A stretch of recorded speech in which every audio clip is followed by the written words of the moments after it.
Assalamualaikum warahmatullahi wabarakatuh. Kali ini pertemuan ke-7 kita sudah menginjak ke bab 2. Masih ingat dengan materi yang bab sebelumnya? Apa coba? Tentang perubahan sosial ya. Nah, ini masih berhubungan dengan perubahan sosial.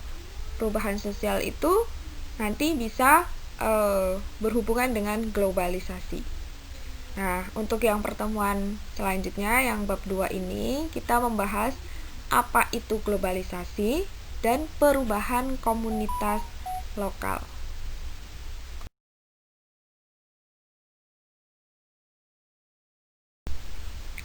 Oke, ini mulai masuk ke tujuan dulu ya. Globalisasi dan perubahan komunitas lokal. Tujuan pembelajaran. Di sini ada 4 poin tujuan pembelajaran. Ibu bacain satu-satu dulu ya. Pertama, memahami globalisasi dan dampaknya terhadap perubahan sosial di tingkat lokal atau komunitas. Jadi di sini diharapkan kalian itu nanti dapat memahami apa itu globalisasi dan dampaknya terhadap perubahan sosial di tingkat lokal. Di tingkat lokal itu bisa jadi di tingkat tempat kalian tinggal sendiri, sempit tempatnya, kemudian bisa juga yang lebih luas, misalnya negara, seperti itu, atau komunitas. Komunitas itu sebuah kelompok. Itu yang pertama. Kemudian yang kedua, diharapkan kalian itu bisa mengidentifikasi berbagai masalah sosial akibat perubahan sosial di tingkat lokal atau komunitas yang disebabkan oleh globalisasi. Nah, kalian bisa mengidentifikasi masalah-masalah yang ditimbulkan dari globalisasi gitu. Kemudian untuk yang ketiga, tujuan pembelajaran yang ketiga yaitu menjelaskan globalisasi dan dampak ketimpangan sosial di masyarakat. Jadi diharapkan para siswa itu bisa menjelaskan apa itu globalisasi dan dampaknya pada ketimpangan sosial yang ada di masyarakat. Kemudian yang keempat, diharapkan peserta didik itu mengidentifikasi strategi dan berbagai pendekatan pemberdayaan untuk mengatasi ketimpangan sosial akibat globalisasi. Jadi di sini yang keempat itu peserta didik diharapkan mampu mengidentifikasi cara-cara atau pendekatan pemberdayaan untuk mengatasi ketimpangan. Itu ya.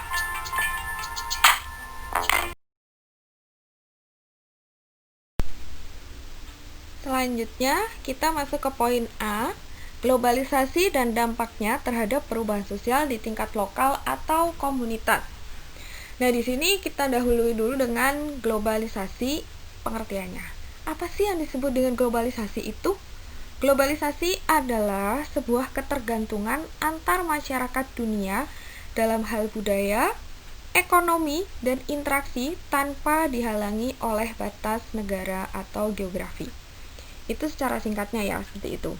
Nah, kalau dari kata-katanya, globalisasi adalah berasal dari kata globalization.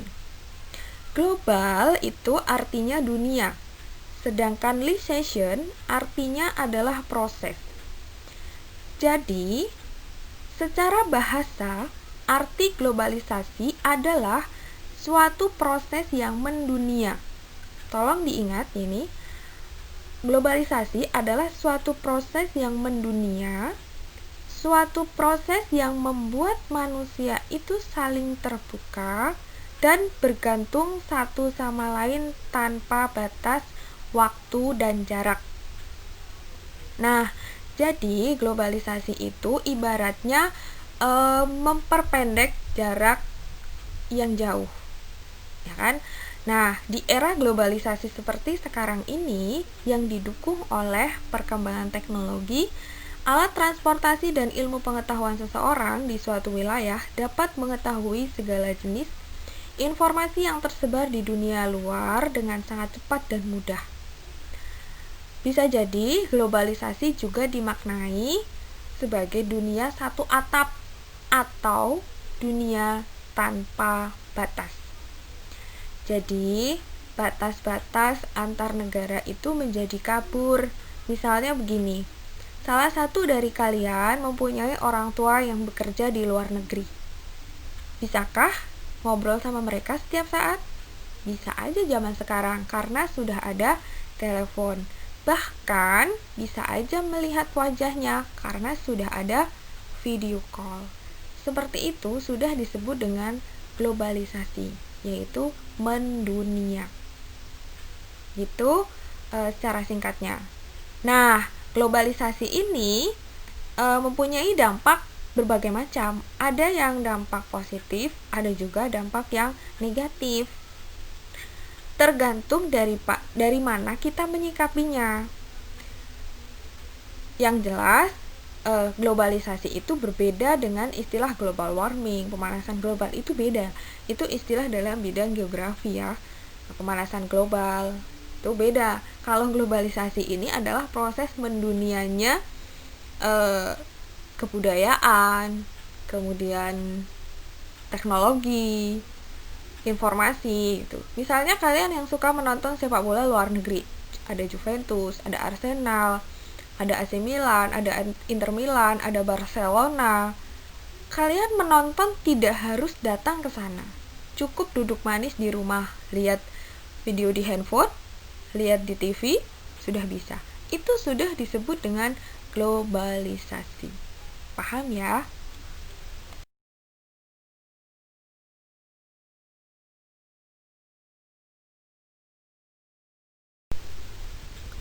Oke, selanjutnya yaitu karakteristik globalisasi.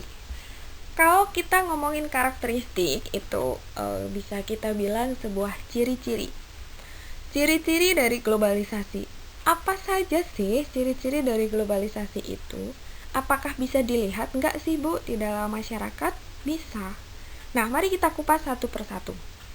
Untuk yang pertama, ciri-ciri globalisasi atau karakteristik globalisasi adalah perubahan dalam konsep ruang dan waktu. Nah, ini bisa kita lihat dengan dukungan teknologi berupa televisi, smartphone, dan internet komunikasi dapat dilakukan secara cepat. Sehingga informasi-informasi dari satu belahan dunia ke belahan dunia lain itu dapat langsung diketahui oleh seseorang di belahan dunia lainnya. Nah, kemajuan dalam bidang transportasi itu juga membuat jarak ratusan atau bahkan ribuan kilometer itu dapat ditempuh dengan waktu beberapa jam atau satu hari aja gitu misalnya.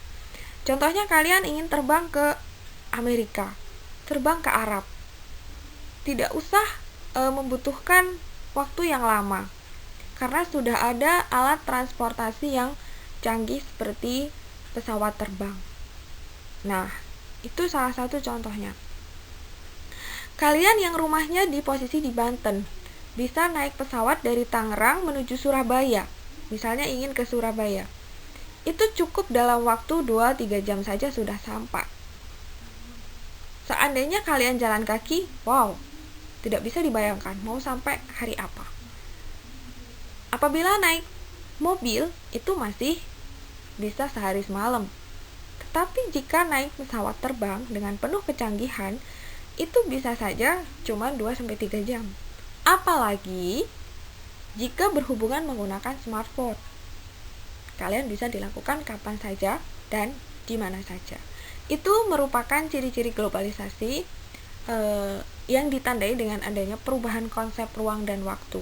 Yang tadinya lama jadi sebentar, yang tadinya serasa jauh jaraknya jadi dekat, seperti itu. Kemudian yang kedua, pasar dan produksi ekonomi di negara-negara yang berbeda menjadi saling bergantung. Nah, ini maksudnya kayak ketergantungan antara negara berkembang dengan negara maju. Hal ini disebabkan oleh pertumbuhan perdagangan internasional dan juga dominasi organisasi semacam WTO. Apa itu WTO? World Trade Organization, yaitu sebuah organisasi perdagangan dunia. Nah, di sini berkembang perdagangan internasional. Jadi kayak semacam sekarang sudah jelas terlihat oleh perdagangan online. Bahkan dari diri kalian sendiri banyak sekali yang sudah melakukan online shop. Ada yang pernah belanja dengan tokonya di luar negeri. Itu sudah termasuk globalisasi. Nah, salah satu contohnya ini. Jadi kayak misalnya nih, kalian membeli alat-alat elektronik di online shop langsung dari China, langsung dari Korea, Samsung misalnya, atau China, dengan berbagai mereknya yang beragam itu. Nah, itu menjadi tergantung, kita bangsa Indonesia menjadi tergantung sama negara-negara yang si pembuatnya. Itu salah satu contoh dari karakteristik globalisasi yang bisa kita rasakan saat ini. Kemudian kayak misalnya mobil juga bisa. Mobil itu ada dari berbagai negara yang membuat ya. Nah, di sini kita membeli mobil banyak yang dari luar negeri.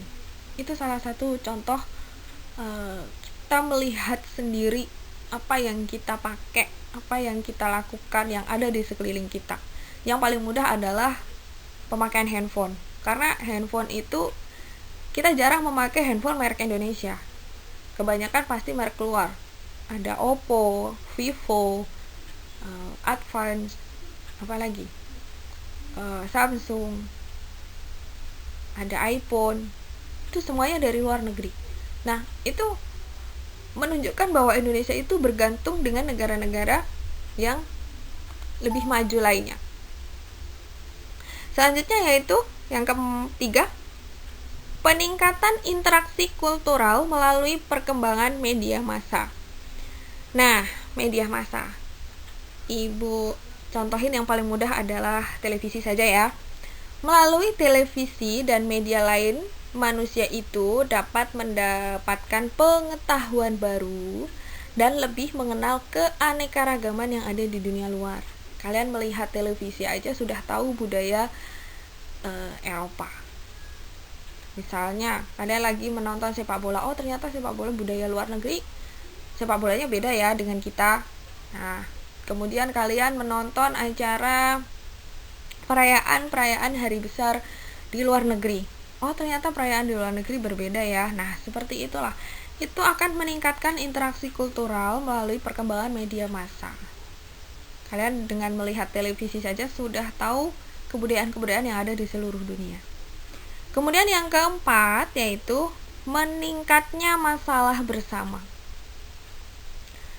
Di era globalisasi ini, masalah yang timbul dalam suatu negara dapat menjadi masalah yang menjadi fokus pertama bersama dunia internasional. Contohnya adalah masalah HAM. Apa HAM? Masalah hak asasi manusia. Kemudian masalah lingkungan hidup. Kemudian kejahatan perang yang terjadi di suatu negara. Itu meningkatnya masalah bersama. Kalau misalnya HAM, hak asasi manusia, kerjasama antara Indonesia dengan negara-negara di sekitarnya untuk masalah tenaga kerja Indonesia, TKI dan TKW. Di sini sangatlah jelas berhubungan dengan masalah HAM. Kita sering mendengar penganiayaan TKI atau TKW yang dari luar negeri. Itu sudah menjadi contoh masalah hak asasi manusia antar beda negara. Kemudian masalah lingkungan hidup. Masalah lingkungan hidup misalnya negara Indonesia itu sangat dekat dengan Malaysia, Brunei Darussalam, terutama wilayah Kalimantan, di mana wilayah Kalimantan tersebut, wilayah Kalimantan sama Sumatera ya, wilayah-wilayah tersebut itu mempunyai hutan yang masih luas. Ada kalanya waktu itu hutan itu terbakar dan mempengaruhi ke negara lain. itu akan menjadi masalah lingkungan hidup antar negara. Bukan hanya milik Indonesia, tetapi akan mempengaruhi sampai ke Malaysia, Brunei Darussalam, dan sekitarnya. Karena kebakaran hutan di Kalimantan itu sudah menimbulkan asap tebal yang berbahaya bagi masyarakat di sekitar negara Indonesia. Jadi tidak hanya untuk Indonesia. Itu masalah lingkungan hidup secara global. Seperti itu contohnya. Kemudian kejahatan perang misalnya. Kejahatan perang jelas kalau ini. Kejahatan perang antar negara itu sudah termasuk globalisasi politik. Contohnya seperti itu.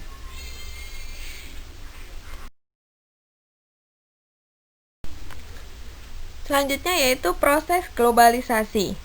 Globalisasi sebenarnya mulai menarik perhatian ketika dibahas oleh para ilmuwan penganut paham Marxis. Salah satunya adalah Gunther Frank.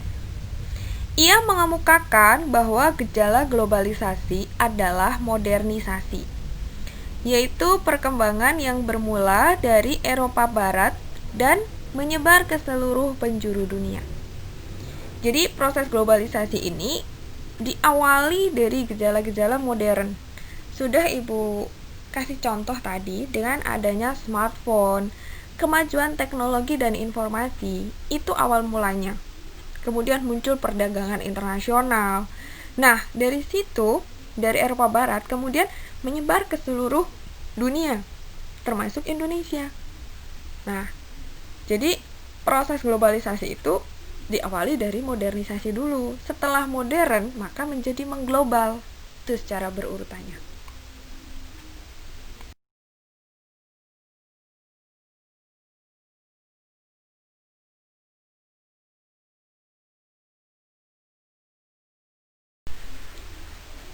Selanjutnya yaitu faktor pendorong globalisasi.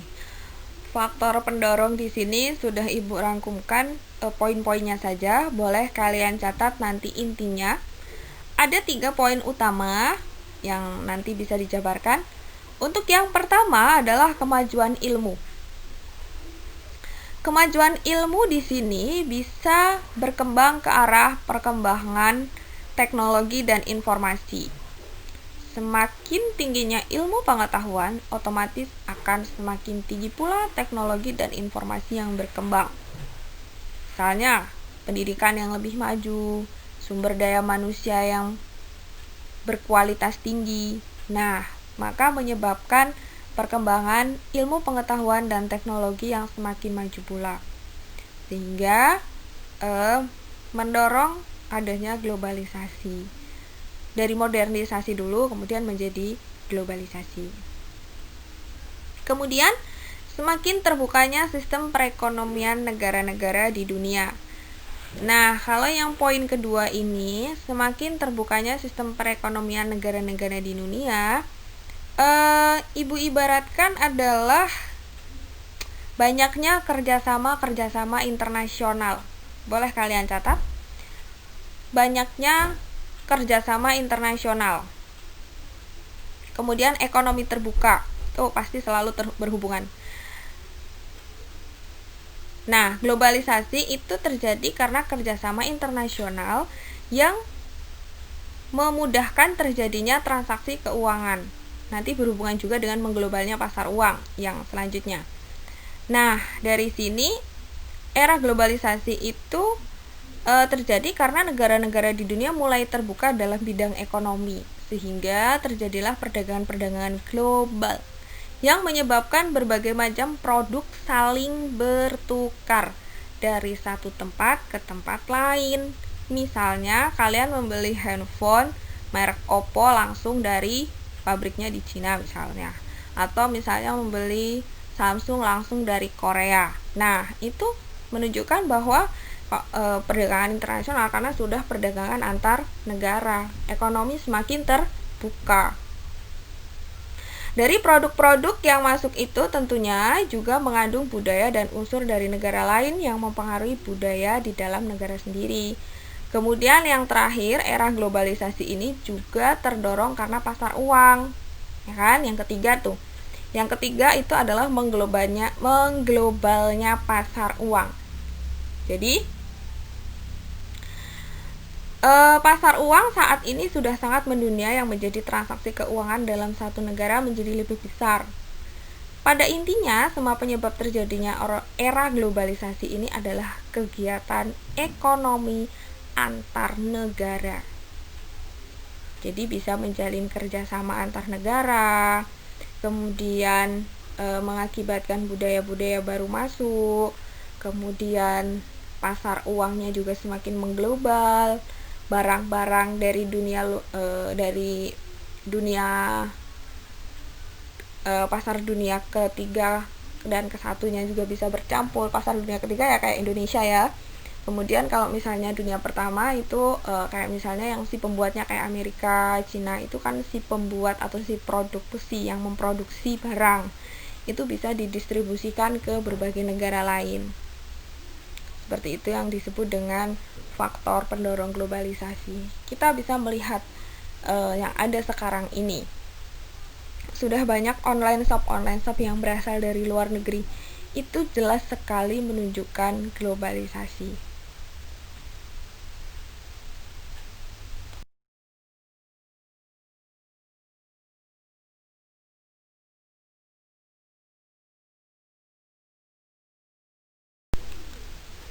Selanjutnya yaitu adalah teori globalisasi. Ibu hanya akan menerangkan sedikit tentang teori globalisasi. Di sini ada 4 yang menjadi poin besar, yaitu teori globalisasi menurut para globalis. Menyebutkan bahwa globalisasi itu membawa konsekuensi yang nantinya akan ada budaya homogen. Maksudnya budaya homogen itu akan menjadi sama. Misalnya begini, Indonesia itu mempunyai budaya memakai kopiah. Kalau orang Jawa bilangnya peci. Kalau secara bahasa Indonesia ya kopiah. Nah, ternyata kopiah ini sekarang sudah menjadi mendunia. Bahkan orang luar negeri banyak yang memakai kopiah. Begitu juga dengan batik. Batik itu pertama kali dikenalkan adalah di negara Indonesia, terutama ada batik Baduy, ada batik Pekalongan, ada batik Solo, ada batik Jogja. Tetapi pada kenyataannya sekarang batik itu sudah mendunia. Bahkan orang-orang luar negeri itu sangat menyukai batik. Para pemain sepak bola pun itu ketika pertemuan-pertemuan besar tingkat dunia ada yang memakai pakaian batik. Ternyata banyak pemain sepak bola yang mengidolakan batik ternyata. Nah, itu contoh dari globalisasi menjadikan budaya itu homogen, sama. Yang tadinya hanya ada di Indonesia ternyata jadi sama, di luar negeri pun jadi sama menggunakan batik juga, itu homogen ya. Seperti itu. Kemudian contoh lain yang bisa kalian lihat, bahkan mungkin bisa tiap hari kalian makan, yaitu adalah KFC. Sebenarnya dari mana sih KFC? KFC yaitu dari negara barat ya, dari Amerika KFC. Tetapi itu sudah menjadi homogen. Bahkan di pelosok-pelosok Indonesia aja sudah ada yang namanya KFC. KFC ala-ala istilahnya. Nah, itulah namanya adalah budaya homogen, budaya makannya itu udah sama.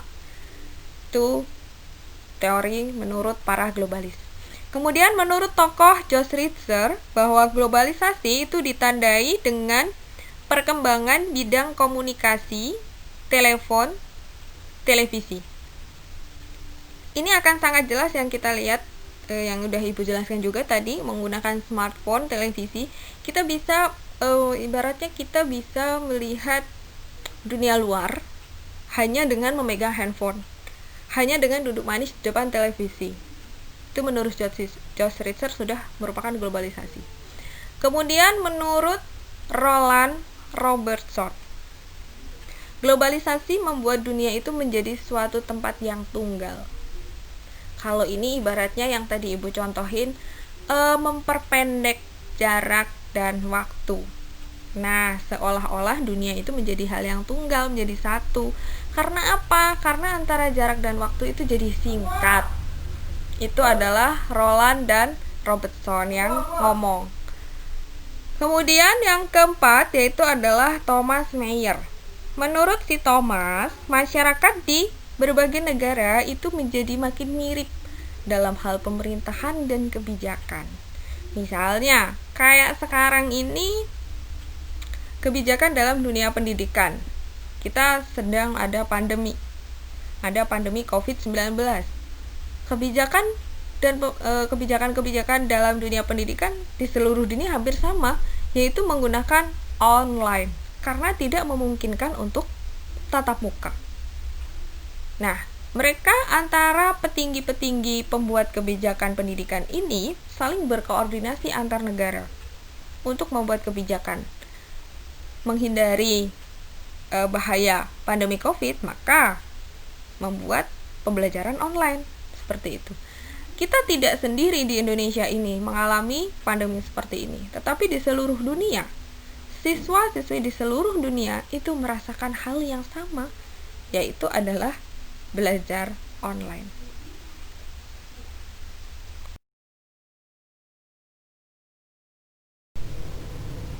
Oke, akhirnya sekian dan terima kasih dulu untuk pembelajaran kali ini. Ibu hanya membagikan mulai dari pengertian globalisasi, proses secara singkat, kemudian faktor pendorong dan teori globalisasi. Tolong dipahami, diputar berkali-kali, simak penjelasan, kemudian catat yang penting, bahkan perlu didukung dengan mencari informasi dari sumber lain, misalnya membaca dari Google dan lain sebagainya. Insya Allah nanti di akhir atau besok minggu depan, setelah materi ini dipahami dengan benar, itu